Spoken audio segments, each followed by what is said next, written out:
Hi everyone, George here, the editor of the Sales Transformation Podcast.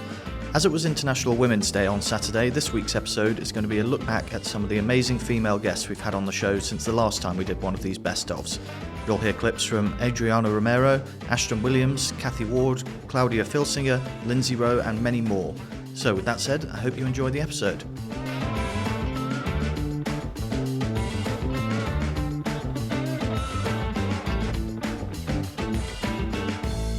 If you look at the organization, the organization has a structure, has a leadership, has brands, has technology, products, but it also has culture. And culture is something that connects all this together.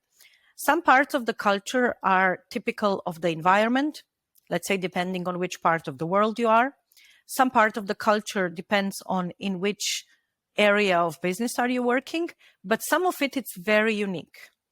So culture is something that anyone feels without knowing why. Yeah. So when you talk to someone, the impression they give you, it's a culture. It's not just the words they say, but it's how they do things. When you read about the company in the newspapers or hear about on TV, the way they talk about them, the way their people make public appearances, it's culture. So culture is something that is so extremely unique that, for example, everything can be stolen or copied from an organization. Brands, people can be stolen, name can be, technology can be stolen, but the culture cannot be done because it's so unique and depends on all different aspects of organization. Starting from, as I mentioned before, where does the company name? For example, very simple thing. Do you call each other by names? You know, this is something that can depend on where you come from. I know that when I started to work, for example, and I worked with German companies, at that time, they were all calling each other by surnames. Yeah. And it was part of the culture of the whole country, not just the culture of the company. Yeah. But once you went into UK, for example, everybody was calling each other by name. So that is a very simple influence of the surrounding.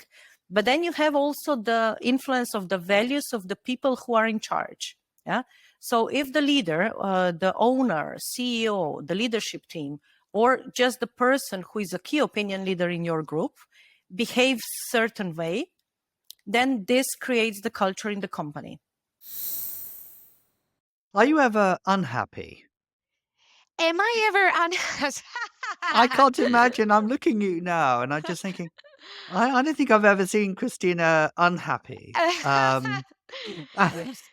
mean, So that's very funny that you say it, because in my company, they always ask me, what do I put on my coffee every morning? And they call me the happiest employee every time. Okay. And they measure them. The COO of the region, he always measures himself to me. So he's like, someone will ask him, how are you? And he says, in a scale from 1 to Christina, today I'm doing really good. So it's really funny. So to answer your question, they say that happiness is not state, it's moments, right? But my moments are continuously happy. So I think I'm genuinely a happy person. Wow. That's And fantastic. it doesn't mean I'm not sad. It doesn't mean I don't have problems sometimes. It doesn't mean sometimes I want to throw everything out of the window and just sleep for 3 days because I'm so tired. But I genuinely believe, and I'm not sure I'm wrong, but this is how it works for me. Let's say it like that. Two things. First is we are used to calling everything a problem. And I think there are problems and then there are conflicts. And once you learn to differentiate problems from conflicts you can resolve, right? Problems you can also, but it takes time, effort. So what is a problem for me? You know, something, an illness. That's a problem. You know, that's something you need. Wow, okay, let's do this. We're going to do it. Something that happens in traumatic or a tragedy in your family. That's a problem. The rest, conflicts. You don't like someone in the office, conflict. You have an issue, conflict. You didn't sell what you wanted to sell, conflict. You cannot resolve that. So this is my first, let's say, I don't know if rule is a word, but my lemma. This is very important for me because I think language makes a difference, right? If you're telling yourself all the time, oh, another problem, it's impossible that you're happy. Too many problems and happiness cannot go in the same sentence, right? But if you have maybe one problem that you're working on and it's your challenge, and then a few conflicts, you can't be happy. So that's the first. Separate problems from conflicts. And the second thing, and this is also genuine, and this is what my circumstances in life have taught me, because I've gone through a big illness, let's say it like that. Yeah, so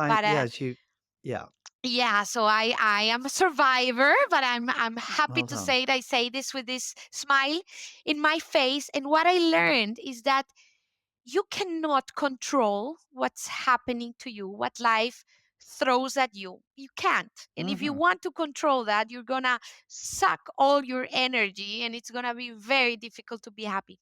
The only thing you can control is the attitude towards what gets thrown at you.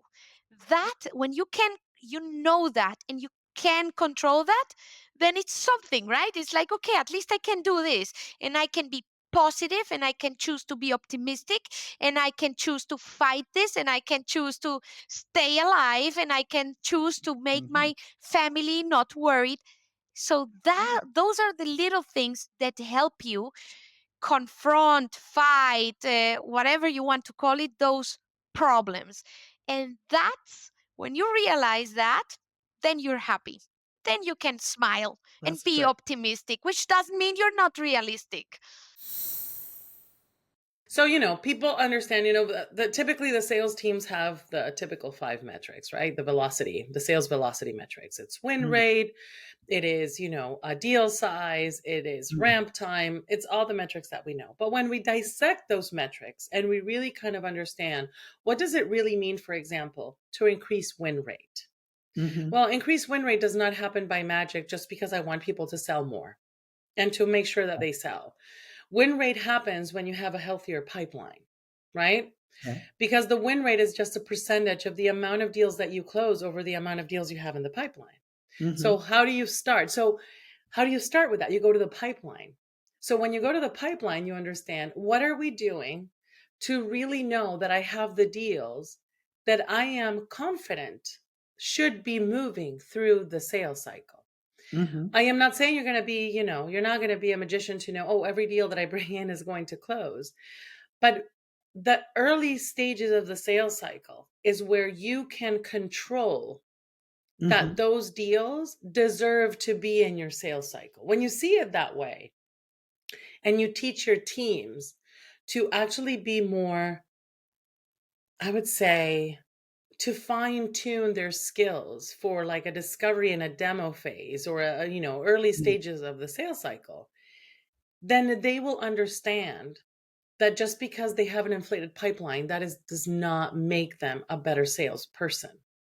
So when we talk about the influences of enablement, one metric that I would say there is not, oh, did we increase the win rate? That's great.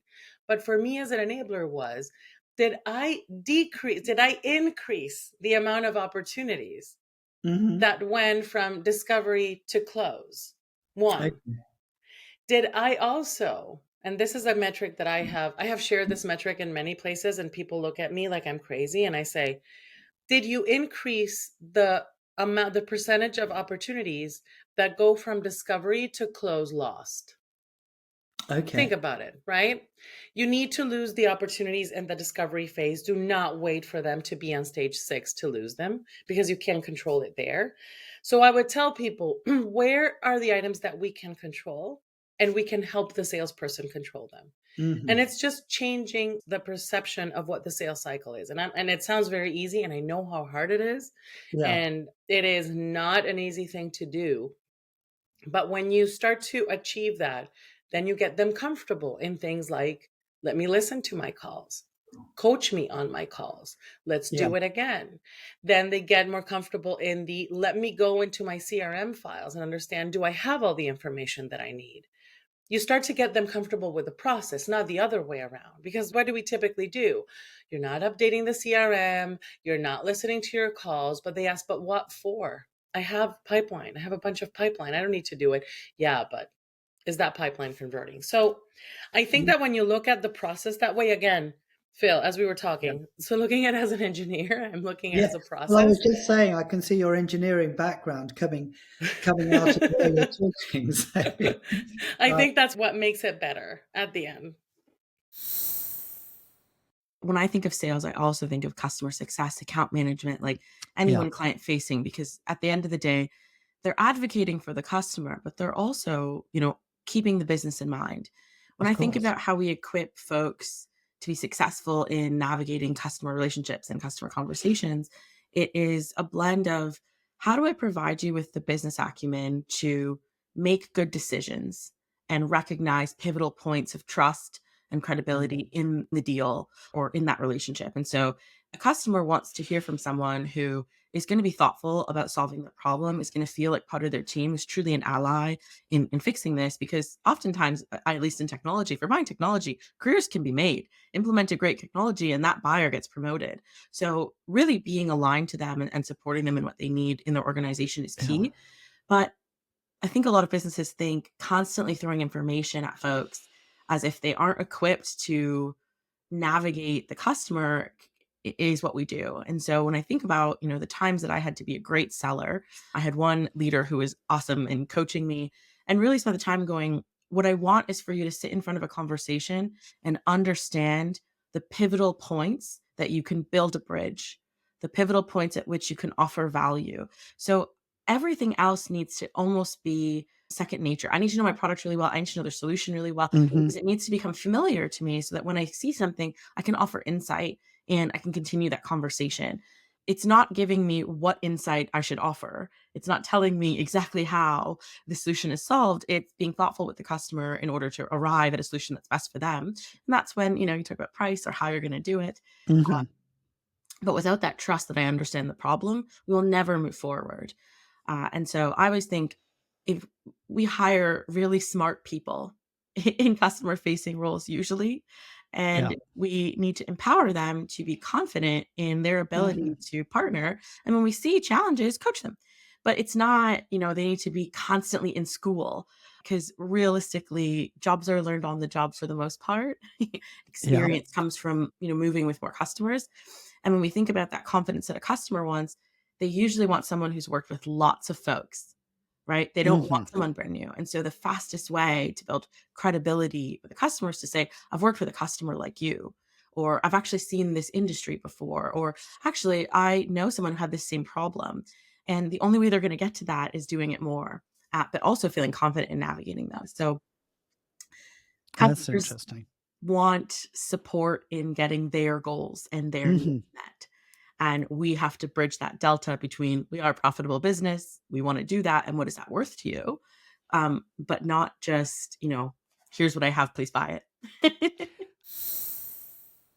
What for you have been your, the key learnings that you've taken away? What are the key things that have enabled you to perhaps have navigated your way in a very competitive environment, across multi-industry as well, which is interesting.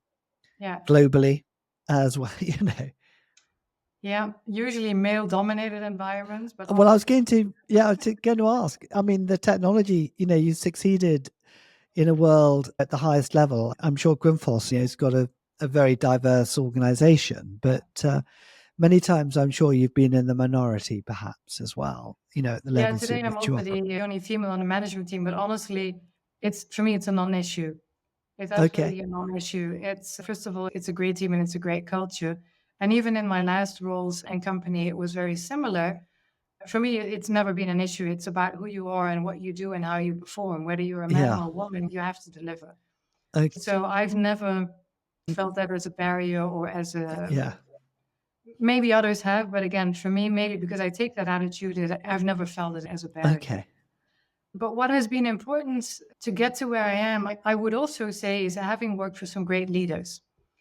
I've had some really good managers who taught me a lot, who also, helped me move ahead, who gave me opportunities, who were willing to take risks and put me in roles without having a lot of experience.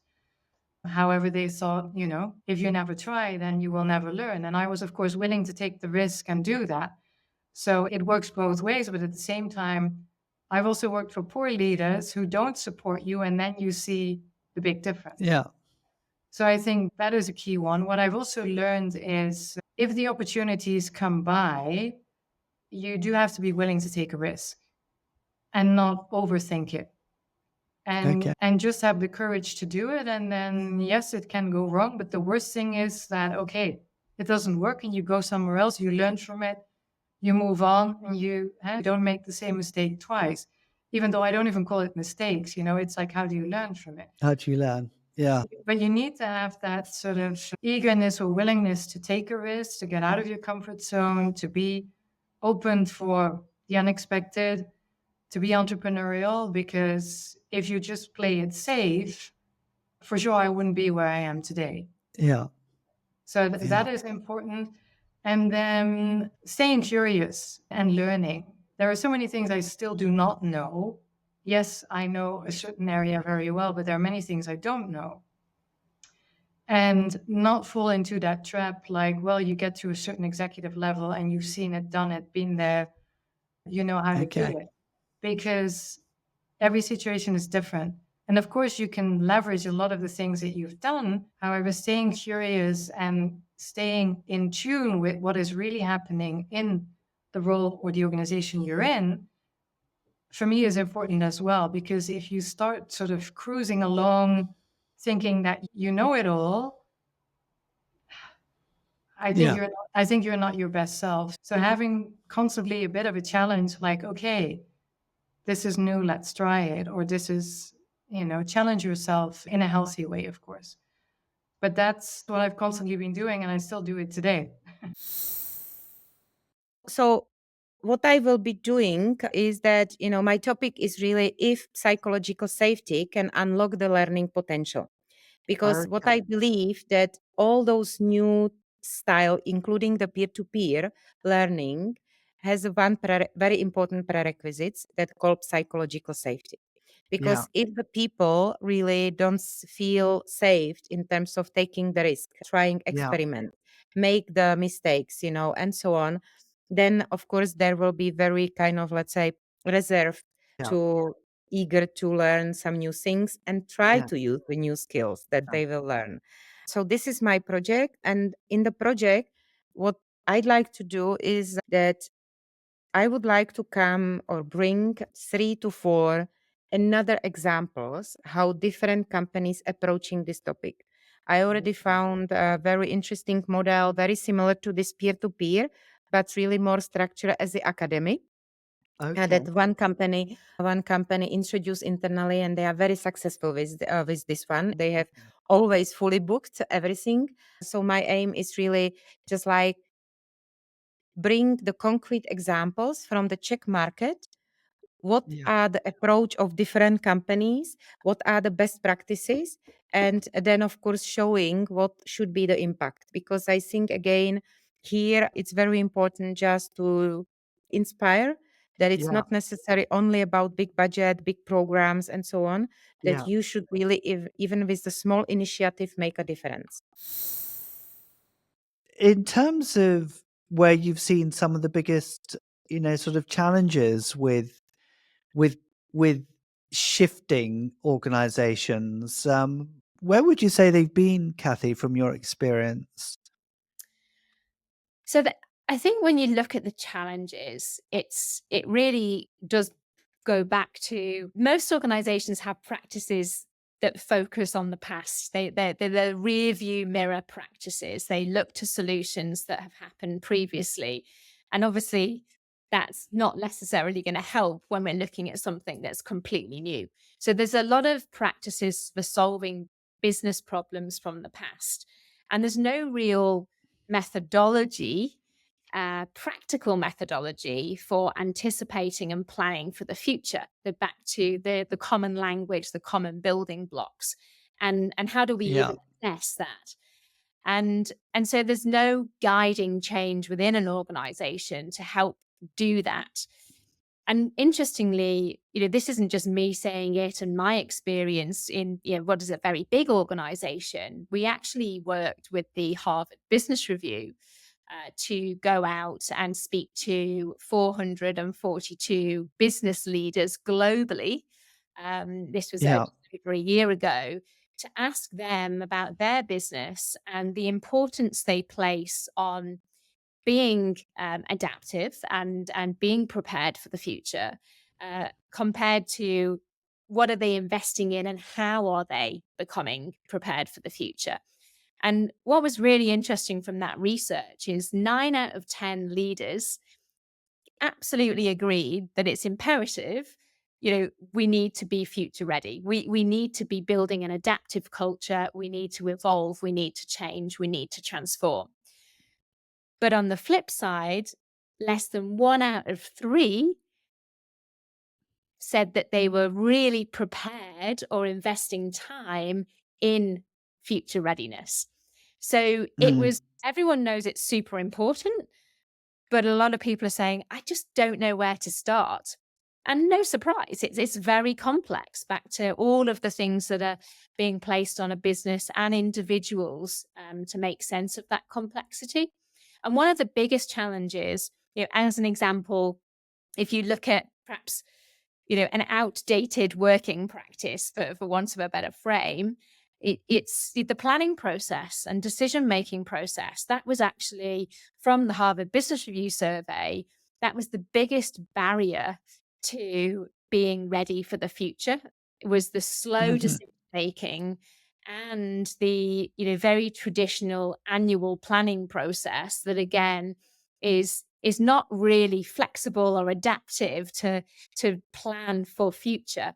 And so that it's interesting that was really one of the biggest challenges. And when you start to look at, well, how do you address that challenge? It goes back to what we were talking about earlier. There's an organizational barrier, outdated working practices, garbage can management. I don't know if you've heard of that one, Phil, but a very chaotic way within decision making of organizations. Problems and solutions are thrown into the same pot, and then garbage in, garbage out. It's something that's referred to, and also the whole defensive decision making. Decision making is not necessarily in the interest of the organization. It's the best decision that can be best defended based on what's happened in the past.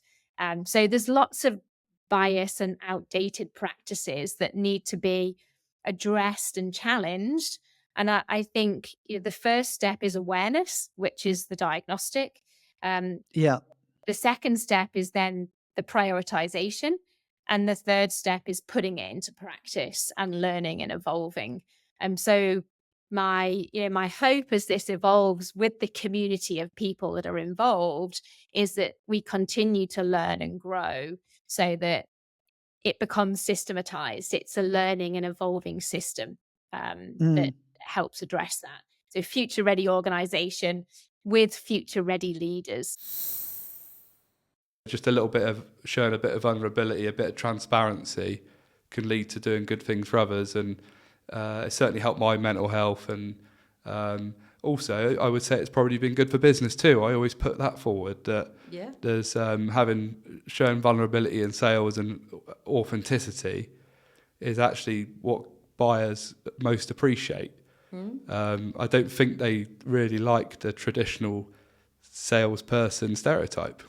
No, I feel like I'm a strong believer actually in that people buy from people, and you've got to be authentic. You've got to be your true self. I was reading a book recently, and it talks around. It's called True North, and it talks around being your true self and finding your true north, and really committing to that, no matter what situation or environment you're in, never steering away from that, because ultimately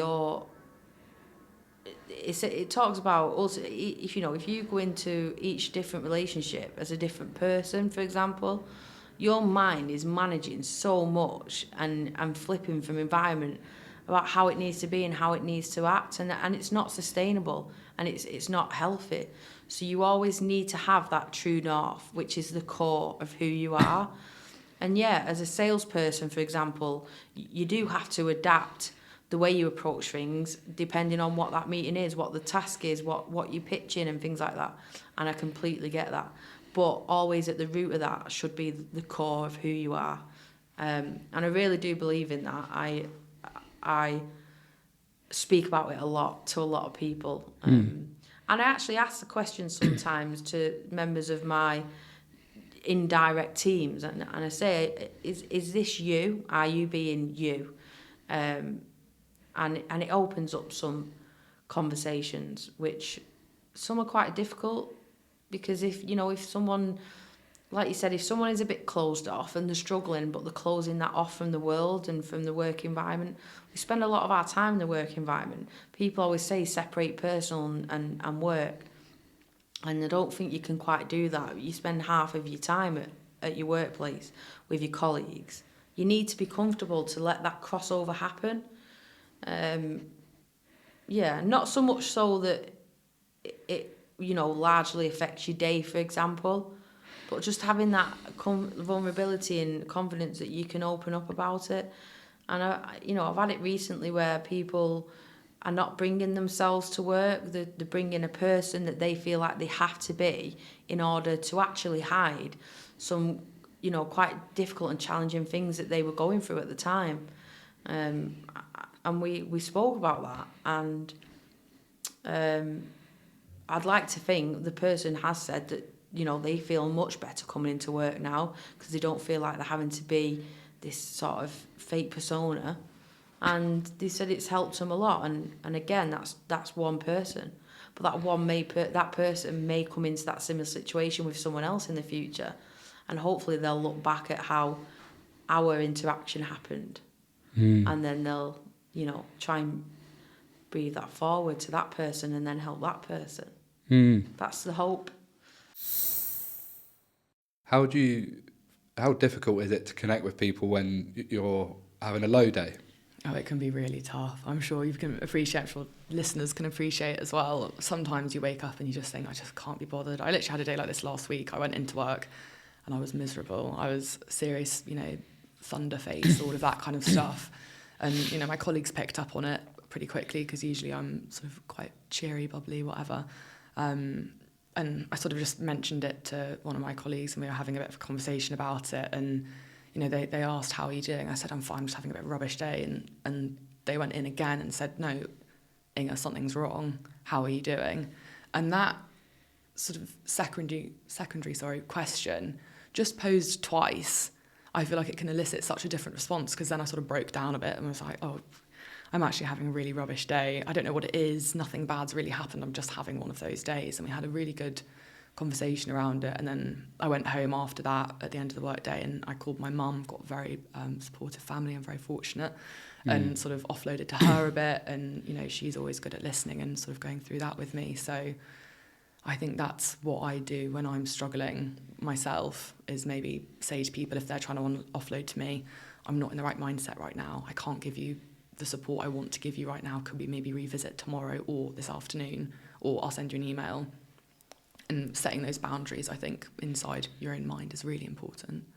It also explains why it's a team effort, mental health, why we need to have connections, because on that day last week when you were struggling, what sounds like it prompted you out of that negative mindset was some loving friends who took an interest in you, and perhaps shared some of their positivity. A bit like you today, you don't know how much of a difference you made to the woman in Tesco. Yeah.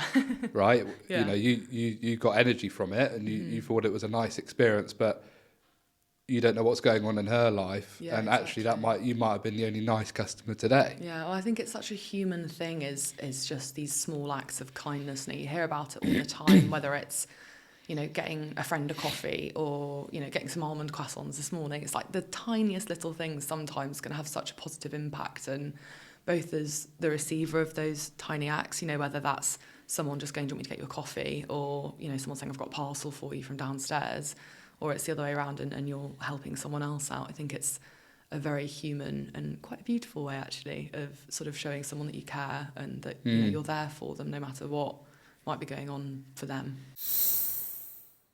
Can I ask you, if you were looking at sort of what is the one superpower of what a great coach is, what would it be? What would be the superpower be?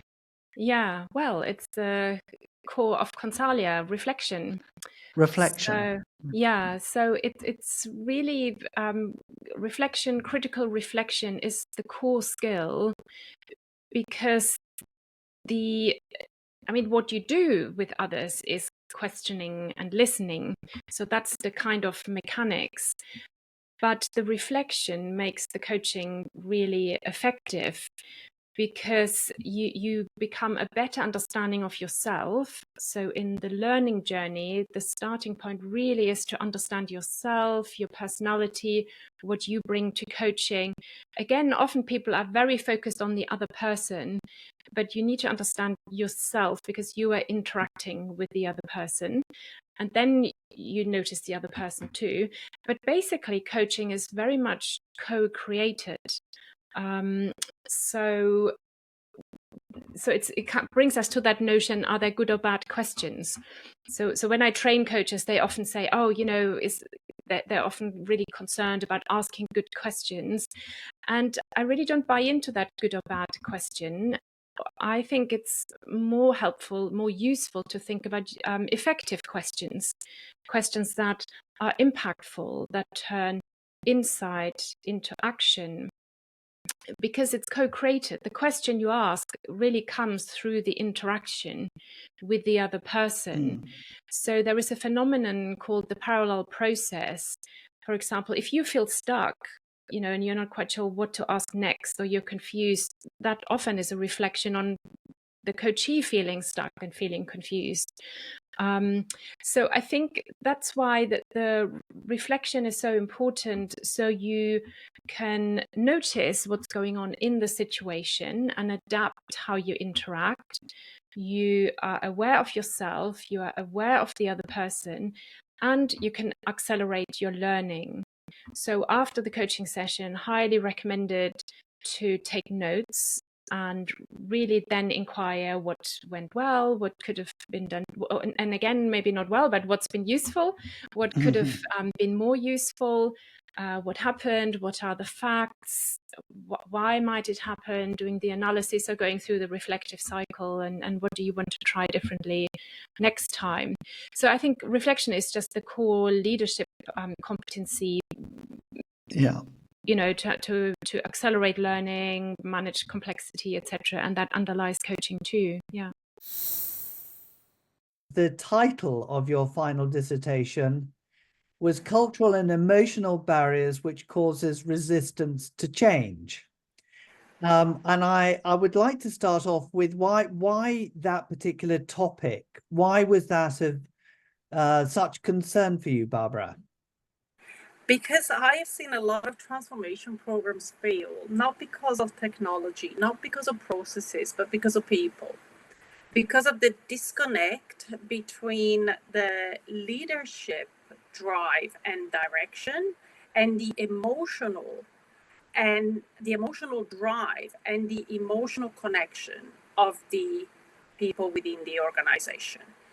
And the reason why I titled my project Cultural and Emotional is because they're very linked.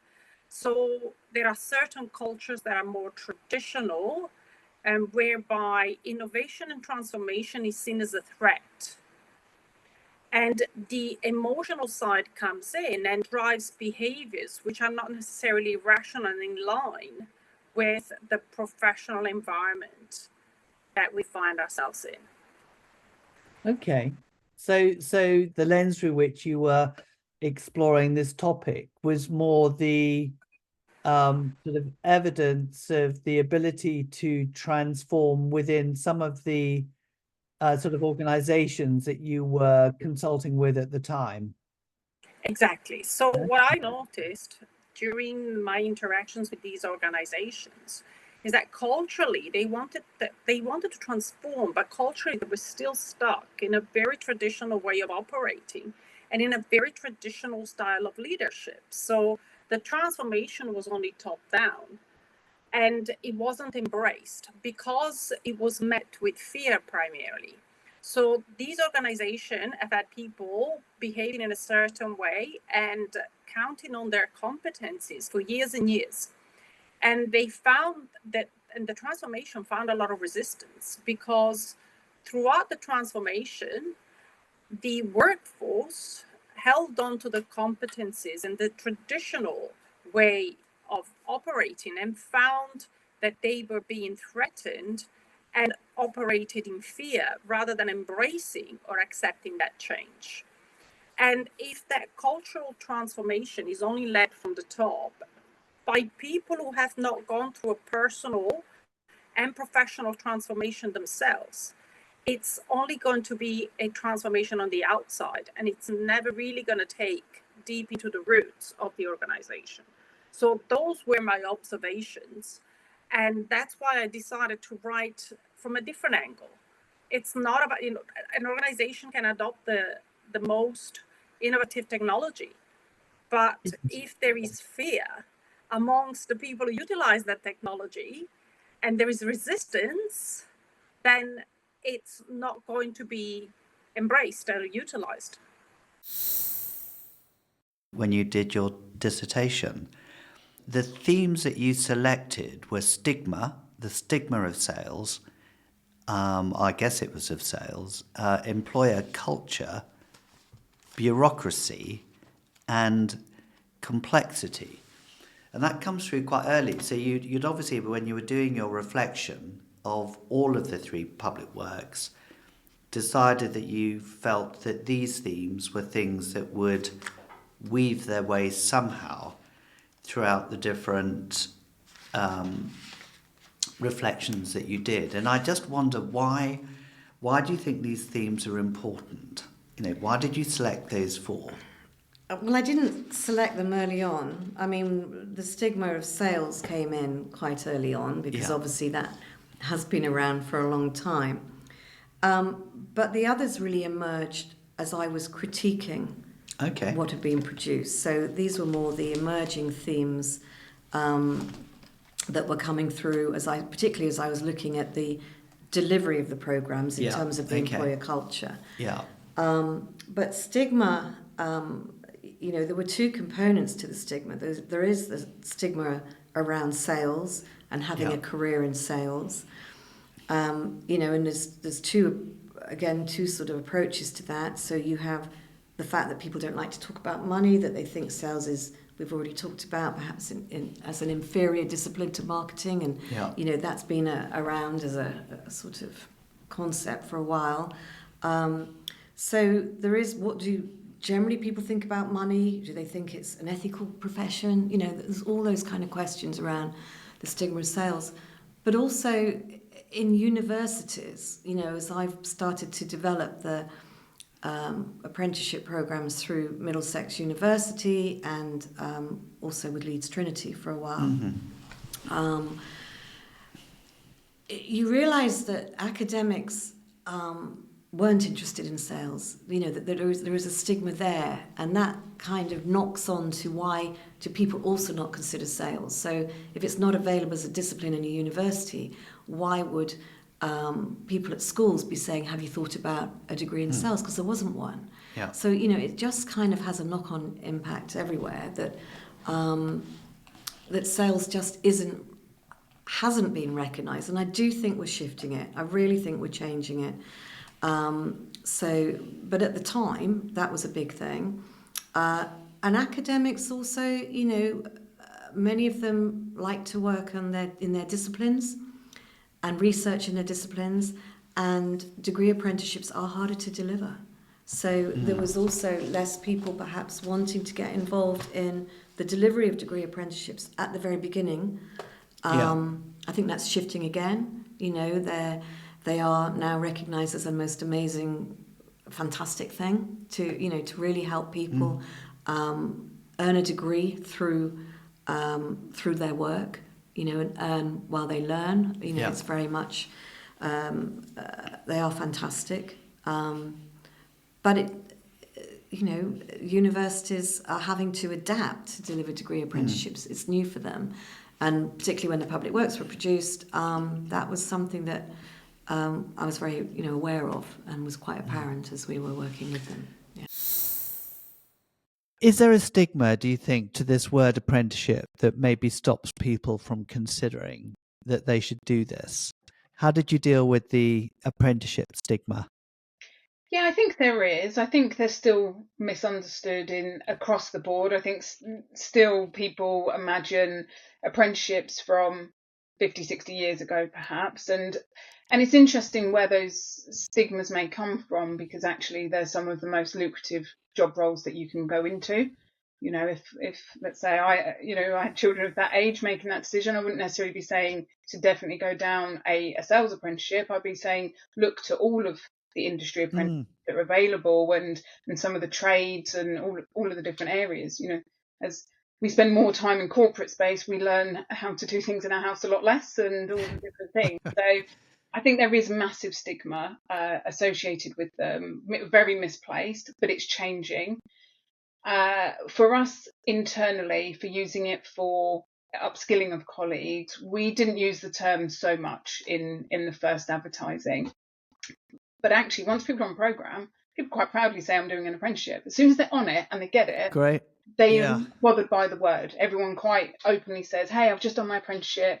And I spoke to, it was actually a customer. So it was a customer who worked for Boots. This again, going back some years ago, and he was on a apprenticeship program. He talked really so positively, and some of our partners similarly. So these were individuals with 30 plus years experience, really proudly saying, oh, I'm an apprentice and I'm on this apprenticeship.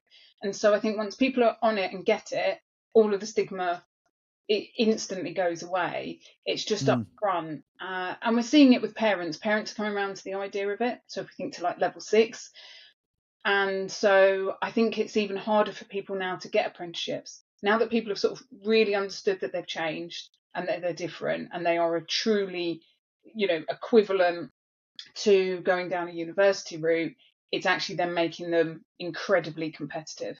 So I think the stigma's going, but that makes the industry very hard for people to break into.